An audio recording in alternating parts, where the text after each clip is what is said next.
Some time ago, following a Saturday evening Mass, a couple came up to me, as most people do, to say hi. Thankfully, we have faces now, we can say hi. And they had their young son with them. And the son had a question about something the parents really couldn't answer. And it was confusing him. So he said, well, ask your question. So he asked, and he said, why did Judas kill himself? Well, not quite a, are we having breakfast burritos tomorrow? A little more intense, especially for one who is perhaps in kindergarten or first grade, to be pondering this thought. But then again, many who are much older also find it difficult to understand, and they will ask the same question. Why did Judas kill himself? Today, the passage from Matthew's Gospel ends with a confirmation that Judas Iscariot has chosen to hold on to his own personal agenda over and above the invitation of Christ. We hear in today's Gospel they had already made a bargain with the chief priest to hand Jesus over for 30 pieces of silver.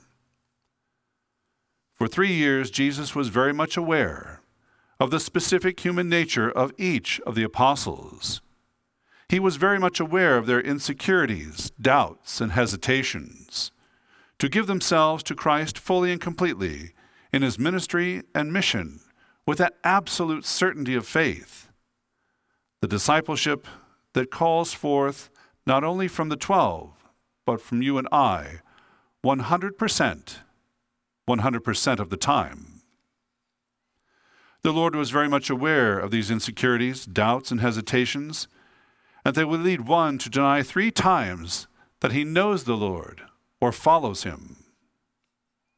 These human character flaws of insecurity, doubt, and hesitation will lead another to trust more in his own plan B, so that he would end up with at least 30 pieces of silver, just in case things didn't quite work out as the disciples were hoping.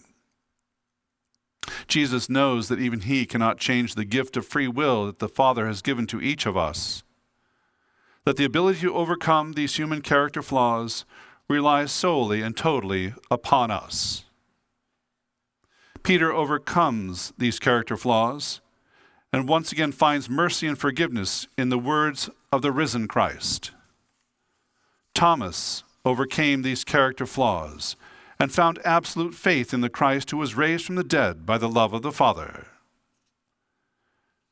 There had to have been a moment where Judas no longer hesitated to believe in Jesus, a moment where his faith in the Lord had profoundly affected his heart, a moment where he realized the grave significance of relying solely upon his own greed and personal agenda, rather than his call to live the fullness of discipleship in Christ.